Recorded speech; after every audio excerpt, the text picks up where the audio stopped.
पडून जावा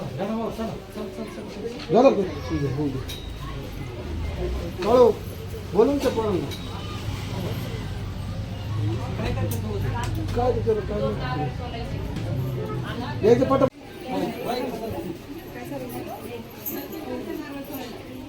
टाकायचं मावशी सगळं खाली आणायचं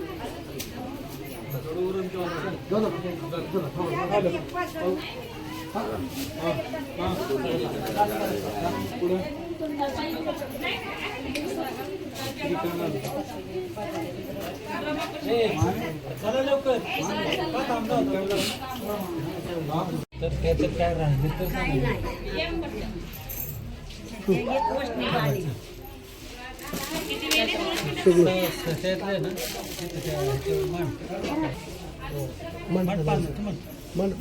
मनाचं लायचं का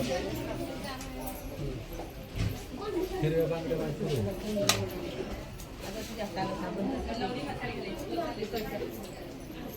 सरगरे बाळ हिरव्या बांगडी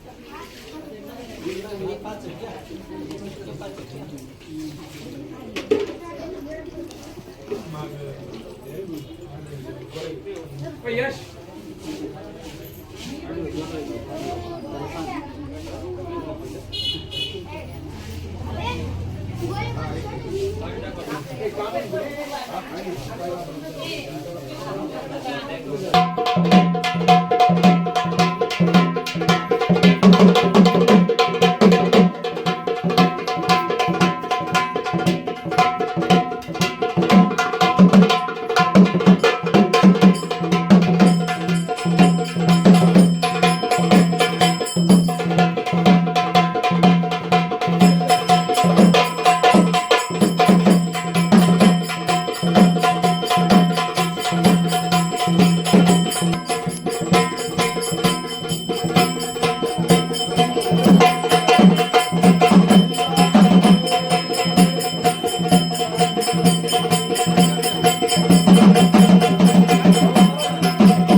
गाणी म्हण चल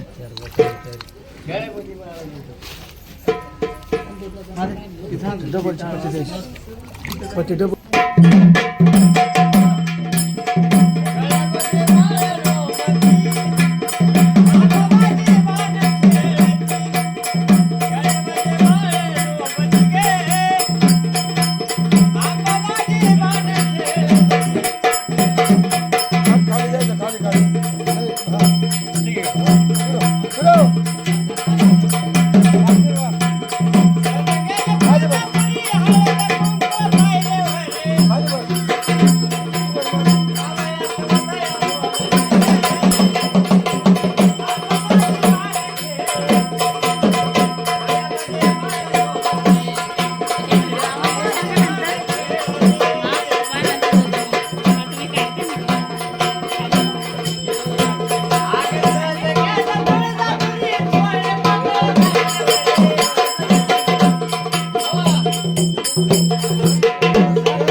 मध्ये मध्ये नका येऊ फक्त हा.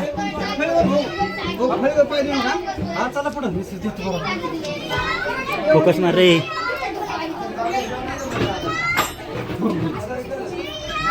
सिद्ध्या लाईट कमी पडायला लागली इकडं. द्या तू नको मध्ये येऊ सर माग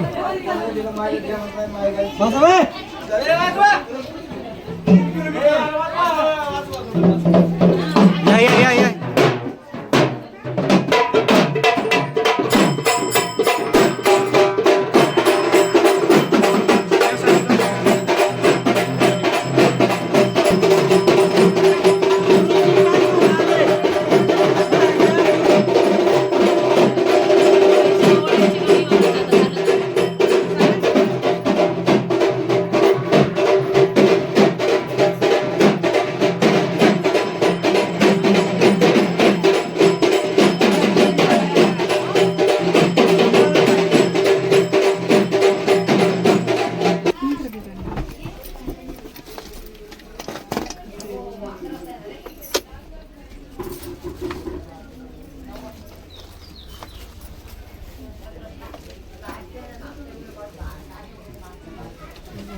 थोडं तिकडं सर का थोडं महाग होता का हे ना इथं काहीतरी हातर ते काढते ते काढ खाली बस काढते बाजूला भाऊ.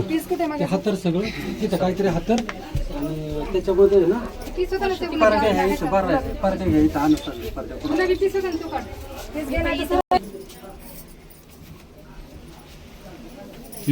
देवराकडे बघा.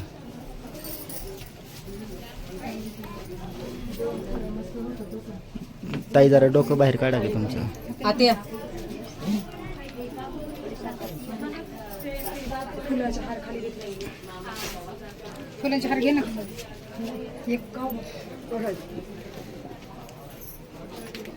फुलांचे हार खाली घ्या मग फोटो घ्या त्यांचे. नाही वरचे फोटो आहेत ना ते काढा ते लिंब वगैरे जे सगळे काढू. कवड्याची माळ ही परिधान केली जाते तर 64 योगिनींचा संचार हा आपल्या अंगामध्ये येत असतो. कुणाला माहिती नसेल तर ऐकून घ्या. आणि तिची ताकद 64 योगिनींची ताकद आपल्या अंगामध्ये संचार करत असते. त्यावेळी ज्यावेळी महाराजांच्या काळामध्ये कवड्यांची माळ आईसाहेबांनी महाराजांना दिली, त्यांच्या काय अंगात येत नव्हतं किंवा काय नव्हतं. महाराज हे आईसाहेबांचे खूप मोठे भक्त होते आणि आज महाराजांना ती प्रसन्न होऊन की ह्या लोकांचा नाश करण्यासाठी म्हणजे ज्यांनी आपल्यावरती अन्याय केला त्यांचा नाश करण्यासाठी आईसाहेबांनी त्यांना दर्शन दिलं. आणि शिवाजी महाराजांना जी तलवार दिली ती तलवार आईसाहेबांनी कवड्याची माळ गळ्यात घालून मग दिली. कारण का तुमच्या अंगी एक एक सरदार म्हणजे काय आपल्या सरदारांक कोण प्रत्येकाच्या गळ्यात कवड्याची माळ असायची. ह्याचं कारण असं होतं एक एक सरदार 300 लोक मारत होता. आपल्याला एक मारता येतोय का? होय का? एक तरी मारणं शक्य आहे का? नाही मारत. त्याचं कारण आहे की बाबा आपल्या अंगी तेवढी ताकद नव्हती. परंतु 64 योगिनींची ताकद ज्यावेळी त्यांच्या अंगामध्ये संचारत होती, जो आपले सर सेनापती होते सगळ्यांच्या गळ्यामध्ये कवड्याची माळ ही महाराजांनी नंतर घालायची प्रथा केली. ज्यांच्याकडे एवढं मोठी इस्टेट सगळं असताना सुद्धा त्यांनी हे का दिलं? त्याचं कारण होतं की प्रत्येक आपल्या सर सेनापती आज एवढ्या मोठ्या सैन्यापुढं टिकाव लागू शकत नव्हता. म्हणून कुठेतरी आदिमाया आदिशक्तीची ताकद आपल्या पाठीमागे खंबीर राहावी आणि आपले म्हणजे सेनापतींना लढण्याची ताकद त्यांनी देवाने देव त्यासाठी कवड्याची माळ गळ्यामध्ये घातली जात असायची. समजलं? त्यामुळं की कवड्याच्या माळाला खूप मोठं महत्व आहे. पूर्वी लोक म्हणायचे तो पैसा नको का आम्ही काय कवडे मोल हे का? तर ह्या कवडीला इतकं मोल होतं त्यावेळी त्याची पैशात आणि कशातच किंमत करता येत नाही. म्हणून 64 योगिनींची ही कवड्याची माळ आपण गळ्यामध्ये परिधान करत असतो आणि ती आई जगदंबेची ताकद म्हणून आपल्या अंगामध्ये संचार करत असते. म्हणून ह्या आपली माळ गळ्यामध्ये घालत असतो. मला सोनं नकोय नाणं नकोय परंतु हे फार गरजेचं आहे. मी मागून काय घेतलं का बाई? तुम्हाला घेतलं का? मी कुठं काय मागितलंय का? अजिबात नाही. मी येताना फक्त एकच सांगितलं की बाबा तुळजापूरमध्ये आल्याच्या नंतर तुझा गुरु मी तुला जर देतोय एवढं सगळं तर मला फक्त एक कवड्याची माळ तुझ्याकडून हवी. याच्या पलीकडे मला काय नकोय. मागितलं नाही मागितलं. बरोबर आहे का? चुकीचं बोलतोय? तुम्ही होता 5 जणी होता 5-6 जणी. बरोबर हा सगळं तुमच्या समोरचा विषय. असं बी नाही काही माग आहे किंवा काय काय विषय नाही. बरोबर आहे. कारण की सगळ्यांना माहिती असावं म्हणून साठी मी गणना घातली. तर कशावरती? फक्त ह्या 64 योगिनी माझ्या पाठीमागं तुमच्या रूपी कायम आशीर्वाद रूपी माझ्या सोबत राहाव्यात म्हणून साठी मी फक्त कावड्याची माळ म्हणजेच ह्या 64 योगिनींची माळ गळ्यामध्ये घालण्यासाठी माझ्या शिष्याकडून मला मागितली होती. बरोबर आहे. याच्या पुढे आता तुम्ही मी जर काय मागितलं असेल तर तुम्ही थोडीशी माहिती द्या काय की मी माळ कशी घातली किंवा कशी घालणार आहे. तुम्हाला जी माहिती दिली सांगायची की मी करू का सुरू? हां स्टार्ट. माझं नाव रुपाली प्रशांत मैले. मी त्यांची गणमाळ त्या गिरीताई आहेत ना पुण्याला वाघोलीत, तिथं बघितली होती. म्हणजे नेमकं माझी बहीण तिथं राहते तर माझ्या बहिणीने दाखवली होती मला. तर म्हणजे नेमकं आम्ही गुरु शोधत होतो की आम्हाला चांगला गुरु पाहिजे म्हणून, आमच्यापेक्षा वरचढ, समज माझ्यापेक्षा वरचढ गुरु मला पाहिजे होता. मग त्याच आम्ही ती गणमाळ बघितली त्यांची, मला ती खूप आवडली. मग मी बीडवरून पुण्याला गेले. मग माझ्या बहिणीने तिथून त्यांच्या घरी नेलं आम्हाला. तिथून त्यांचं म्हणजे मला तिथं पाय ठेवला की असं मला आनंद झाला की आपला गुरु हेच होणार. आणि त्यांनी मला चांगलं मार्गदर्शन दिलं. माझ्याकडून 1 रुपया पण घेतला नाही, फक्त त्यांचा आशीर्वाद. ते म्हणले तुझी गणमाळ मी करून देते बाई. पूर्ण त्यांनी सगळं चांगलं सांगितलं मला. माझी परिस्थितीची जाणीव ठेवली त्यांनी, सगळ्या गोष्टी नीट केल्या. ते म्हणले बाई घाबरू नको, मी तुझी गणमाळ व्यवस्थित करून देईन. माझी परिस्थिती पण नाहीये, माझ्या हातावरच सगळं कमवते, पण त्यांनी माझ्याकडून रुपया सुद्धा घेतला नाही. 1 मिनिट सांगा. प्रशांत सुधाकर मैले. मी पहिल्यांदाच इथं आलो. मला काहीच माहीत नाही त्या गोष्टीचं. फक्त बाबांच्या कृपेने सर्व चांगलं व्हावं ही अपेक्षा. होय. धन्यवाद. मी वैशाली सुनील परसे. माझ्या बहिणीची गणमाळ करण्यासाठी मी भाऊंचा व्हिडिओ आपल्या यूट्यूब चॅनलला बघितलेला होता. त्याच्यानंतर मी पुण्यामध्ये त्यांना भेट द्यायला गेले. भेट देण्यानंतर त्यांनी आम्हाला खूप चांगलं मार्गदर्शन केलं. आमच्याकडून 1ही रुपया न घेता आमच्या गणमाळीचा करण्याचा कार्यक्रम करण्याचा स्वीकार केला.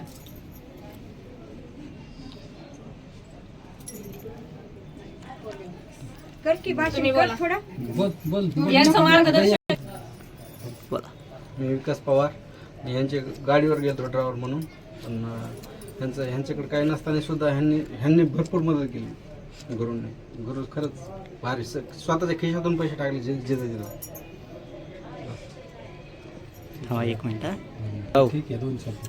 ते बोलले, आता तुम्ही मार्गदर्शन करा थोडं, म्हणजे काही तसं हे. हां स्टार्ट. तर सांगायचा मुद्दा असा होता की आपण ज्या ठिकाणी आता गणमाळीला आलेलो आहे हे शहर आहे बीड. आणि ह्या बीड शहरामधून भरपूर लोक आलेले आहेत आपल्या गणमाळीला. इथं म्हणजे गणमाळ म्हणजे ज्ञानमाळ. तर त्या ज्ञानमाळीला खूप लोक इथं उपस्थित झाल्यात.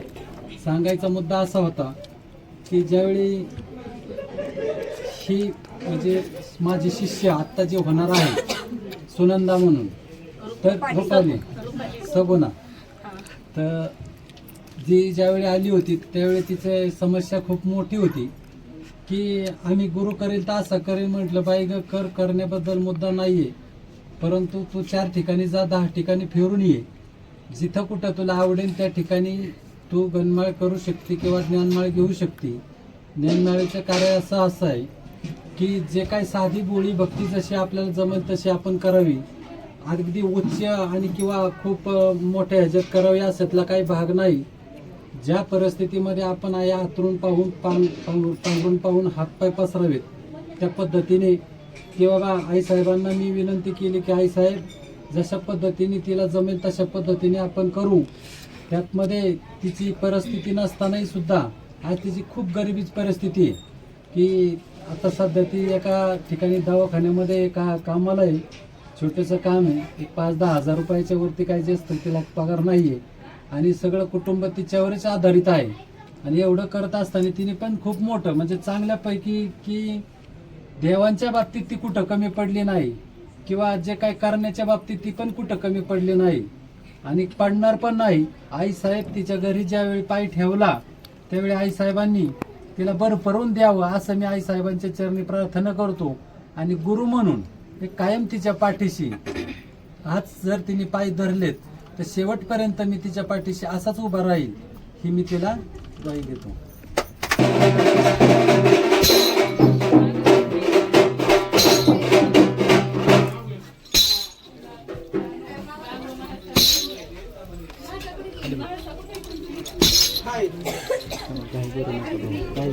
थांबा. फोटो